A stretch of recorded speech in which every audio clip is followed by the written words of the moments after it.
नमस्कार, मैं रामकुमार शर्मा एडवोकेट मेरठ से। सवाल तो बनता है, सवाल निश्चित तौर पे बनता है कि जब सरकार, केंद्र सरकार के खेल मंत्री किरेन रिजिजू मेरठ के 2 होनहार अंतर्राष्ट्रीय खिलाड़ियों को 5-5 लाख रुपए अवार्ड करते हैं, उनसे सहानुभूति दिखाते हैं, उनके लिए संवेदनाएं प्रकट करते हैं और ये भी कहते हैं कि आगे भी हम इस प्रकार की सेवाएं जारी रखेंगे और इस प्रकार के जो खिलाड़ी छिपे हुए हैं पूरे भारतवर्ष में ही छिपे हुए होंगे अपनी अपनी मजबूरियों के कारण कि उनकी बात सरकार तक नहीं पहुँच पाती होगी, तो हमारा और आपका ये फ़र्ज़ बनता है कि हमारे आसपास जितने भी इस प्रकार के लोग हों, खिलाड़ी हों, अंतर्राष्ट्रीय खिलाड़ी हों, जिनको मदद की ज़रूरत है, हम उनके लिए सवाल करते रहें। और सवाल आपको सत्ता से ही पूछना पड़ेगा, सरकार से ही पूछना पड़ेगा। आपकी अवेयरनेस ही इन लोगों को नई दिशा, नई रोशनी, नई चेतना, नई क्रांति दे सकती है।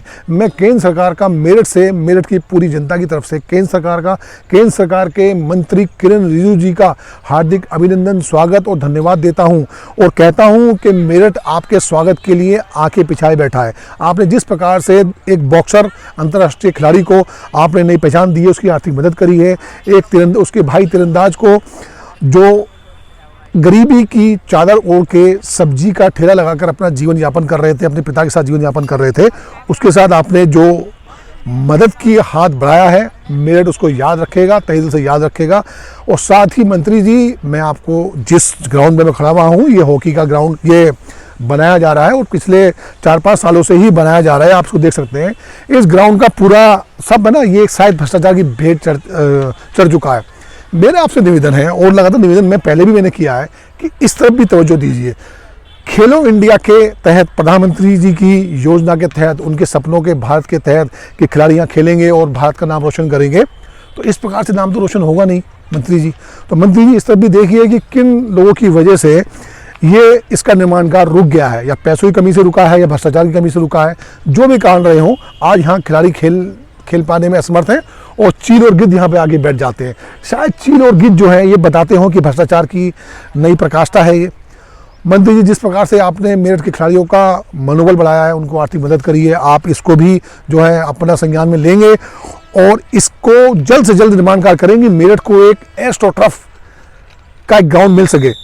एस्ट्रोटर्फ यहाँ पे आई हुई रखी हुई है, सामने मेरे साथी जो है वो दिखाएंगे भी दूर से आपको कि वहाँ वो रखी हुई है। उसकी अंदर जितना मटेरियल जो नीचे बेचता है वो भी रखा है। ये सब भ्रष्टाचार के कारण खराब होता जा रहा है और अगर यही हालत रही तो बहुत जल्दी खराब भी हो जाएगा। तो मेरा आपसे निवेदन है, सभी लोगों का निवेदन, जो भी मेरा वीडियो देखें उसको आगे भी बढ़ाएं, जिससे सरकार तक आवाज़ पहुँचे, मंत्री जी तक आवाज़ पहुँचे और मंत्री जी इस चीज़ को समझें कि इस ग्राउंड को जल्द से निर्माण कार्य करें। पुनः मेरठ आपका स्वागत करता है, आपको धन्यवाद देता है। हम जल्द आपसे समय लेकर मिलने का प्रयास करेंगे और एक कार्यक्रम मेरठ में कराने का प्रयास करेंगे कि मेरठ, जिससे अब हमारा प्रश्न क्या है कि आपने एक स्टेप उठाया। सरकार अगर अच्छा कर रही है तो हमारा फर्ज बनता है कि सरकार की नुमाइंदगी करने वाले लोगों को भी हम धन्यवाद कहें, हम मिलकर धन्यवाद कहेंगे। मेरठ नमन करता है आपका किरेन रिजिजू जी। आपने जिस प्रकार के संवेदनशील और भावुक व्यक्तित्व के व्यक्ति हैं, जो दिखते भी हैं, लगते भी हैं और अपनी कार्य प्रणाली से ये साबित भी करते हैं कि आप वास्तव में बेहतरीन आदमी हैं। आपको पुनः धन्यवाद। मेरठ आपके स्वागत के लिए तैयार है। नमस्कार, धन्यवाद। सवाल करते रहिए, सत्ता से सवाल करना बहुत आवश्यक है। सवाल से ही नई रोशनी आती है। धन्यवाद।